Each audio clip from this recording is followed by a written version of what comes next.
In in 200, the band. Wow. They've been That's supposed to around be for a while. 2000. Yeah.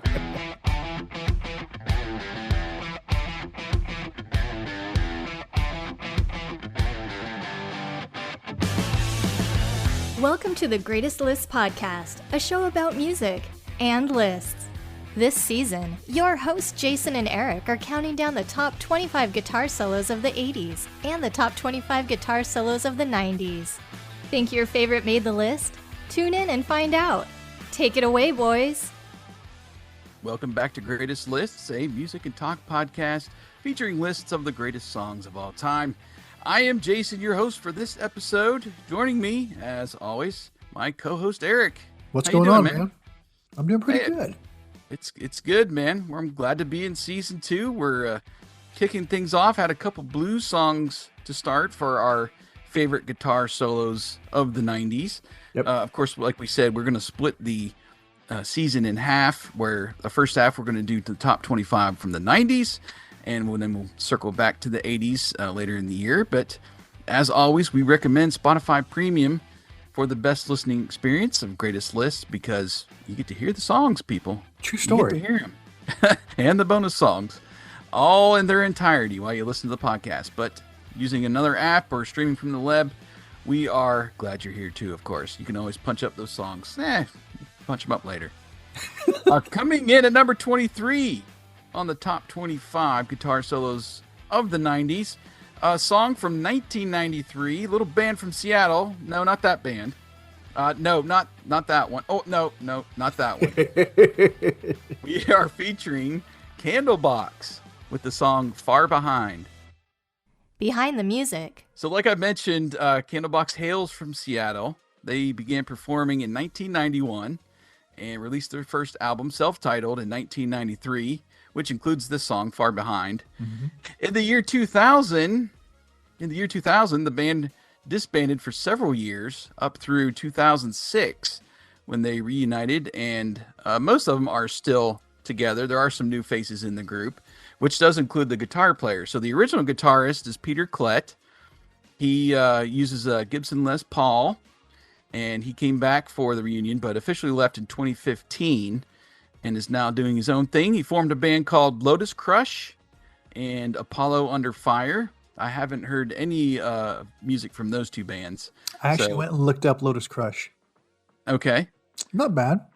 Okay. I didn't do my research on those new bands, but I did do my research on the original music. Far Behind was actually the third single from their debut album. It was a mega hit. Number 4 on the mainstream rock chart, number 7 on the alternative chart, and number 18 on the Hot 100 pop chart.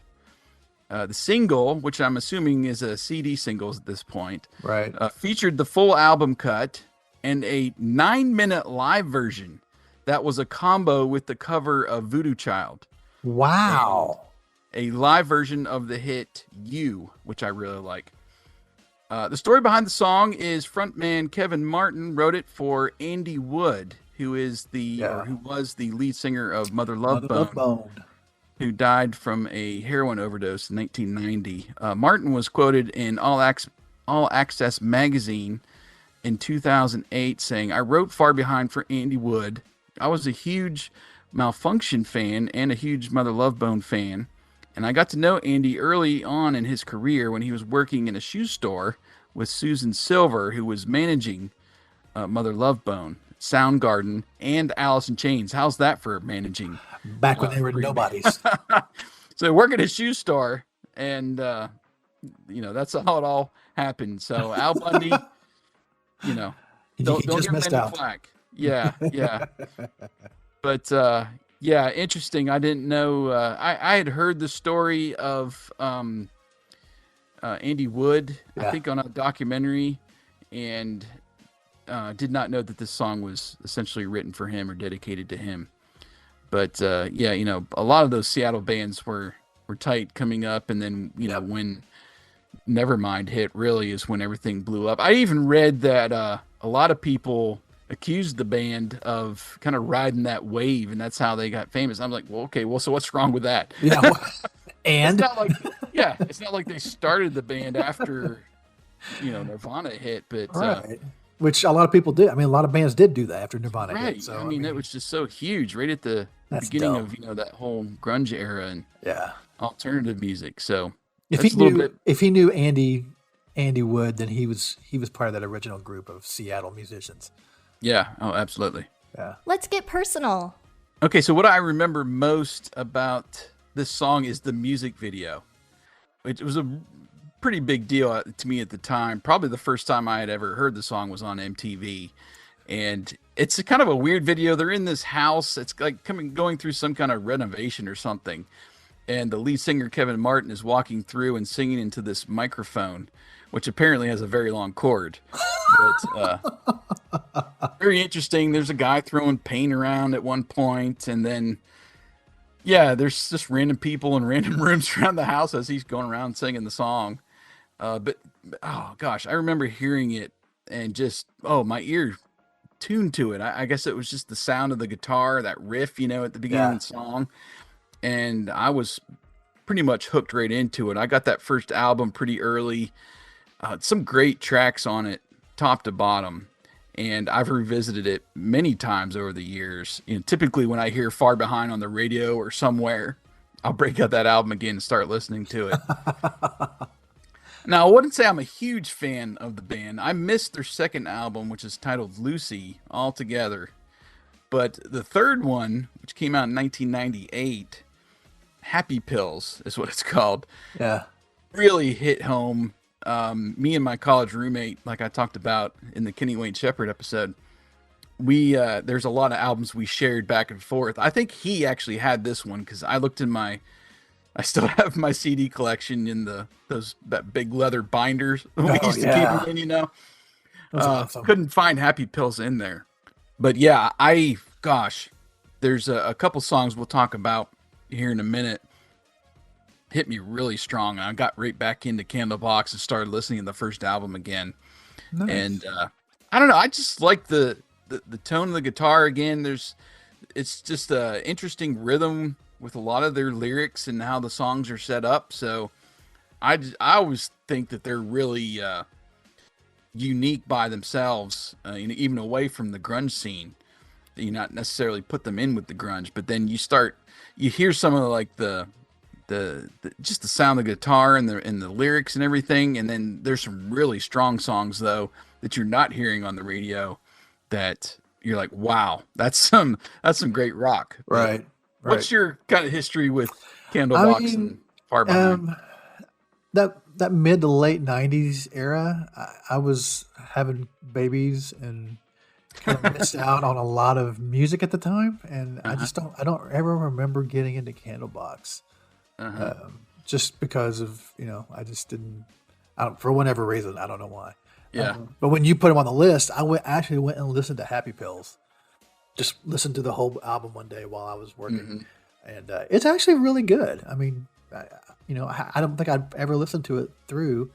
And so I was actually really impressed with it. It was pretty good, but when they were out on the radio and, out in the '90s, I don't remember ever listening to them hardly. Like I said, I was having babies and listening to kids' music and so yeah, I don't really have a whole lot of history with them. My grunge kind of wrapped up the first half of the '90s, and so yeah, I was kind of 92, 93. When did Nevermind come out? I think that was 92. 92, yeah, right. So 92. I graduated from high school in 94. So I was all in by then on the alternative rock and grunge at the time. And then there was a little period where I started missing some albums. Like I said, I even missed that second one from Candlebox, and then everything kind of came flooding back at the late 90s, probably when you were listening to blues, all that stuff. So, it's kind of a bookend almost to the 90s with the alternative rock that I was listening to. The breakdown. All right, so the solo in particular goes for 43 seconds in this song. It's really straightforward to start, but by the end, Peter Klett he's all up and down the board, man. He is. I just really, some of his solos on the album are really great, and it's kind of deceptive. Some of these songs, when you come in, they got almost like a mellow kind of rhythm and tone to them, and then boom, just wails on the thing. Yeah. And then there's some more songs on the album that are more straightforward rock, but I just love the tone of the guitar. I keep saying it, but that main riff throughout the song. I also really like Kevin Martin's voice. It's a bit nasally when you hear it. It is. But he gives us a growl or maybe even a scream that's really, really powerful. And I like at the end, he's almost scatting like the lyrics. I mean, That's just true. I never thought spitting about that. them But out. yeah, it's true. And just a real interesting style for what you'd probably label as alternative rock. Right. And the rhythm of the singing, it's almost counter to what the song is doing at times. And I think that's what really makes Candlebox unique. Is it's almost, I wouldn't say dissonant, but different rhythms as they're playing. So Right. you can kind of put your ear to his voice and the lyrics and singing along, but the guitar's over here doing something totally different, So it's cool I went back and I don't remember listening to a lot of these alternative albums in headphones, but now listening to them, and it's fun to Everything to sounds different kinda now, doesn't get it? everything. Yeah. Yeah. When you pay attention to it, because when we went back in the early '90s, I'm not sitting and trying to listen to every little note of No, the song. no, You're just wailing. You're Yeah. driving 55 down the road, Yeah. and you got it cranked, and you're not paying attention. Exactly. Right. You love the song, and now it's fun, especially with this show, to go back and listen and really catch the Right. interesting things. But I will what say- do you like I will- or dislike about the song? I will say that even though I didn't listen to Candlebox much, those first two notes, if you hear them, you know what the song is. Oh yeah, That's a recognizable riff at the beginning of that song. absolutely. Like Absolutely. whenever I have the car on lithium or whatever, if I hear those first two notes, I know what's coming on next. Yeah, So yeah. I mean, hey, there aren't a lot of songs that you've written a riff that's recognizable enough, 20, 30 years Yeah. later. So Yeah. but you're right. He does do. I mean, he's deceptively good on the guitar. He's all over that neck during the end of that solo. And I actually went out, since I didn't have much of a background with Candlebox. I went and looked him up, and some of his influences on guitar would lead you to believe that he could play guitar that way.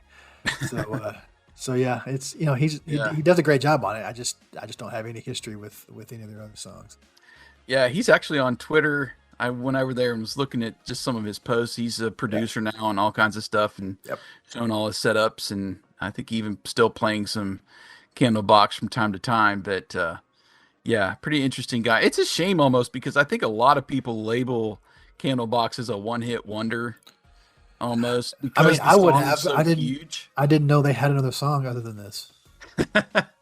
Well, they had a few singles that released, just nothing could top it, because like I said, there's like 3 different charts that it went all the way into like the top 20. Right. Yeah. So when you have a mega hit like that, it's sometimes It overshadows a lot of things. really hard to top it. Yeah.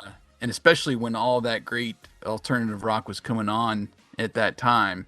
I'm surprised some of these other songs did make it on there, but they have a really great sound, and I really enjoy going back and listening to those 2 albums mainly. But all right, Candlebox coming in at number 23 on the top 25 guitar solos of the 90s. Some bonus songs for this episode. I definitely have to include that song "You," which was from that same album. Pretty fun solo on that song. Actually, most songs on the album have great solos if you go back and listen to their first album. Then I'm going to jump ahead to that Happy Pills album.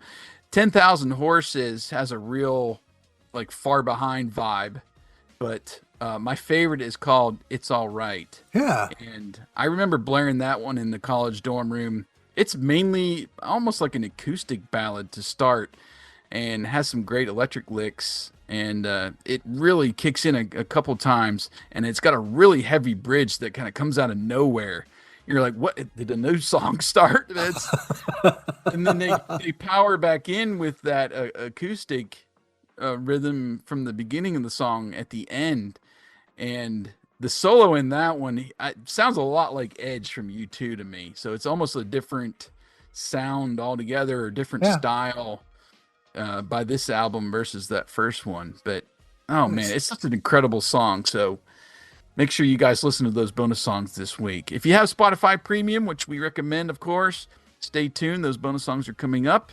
Free Spotify users, you'll get a little bit of the song, but outside of Spotify, use those song whip links in the show notes, and we'll connect you to the songs in your favorite music app. Go and check them out later on. Of course, give us your thoughts on today's episode. If you're into Candlebox, we'd love to hear it.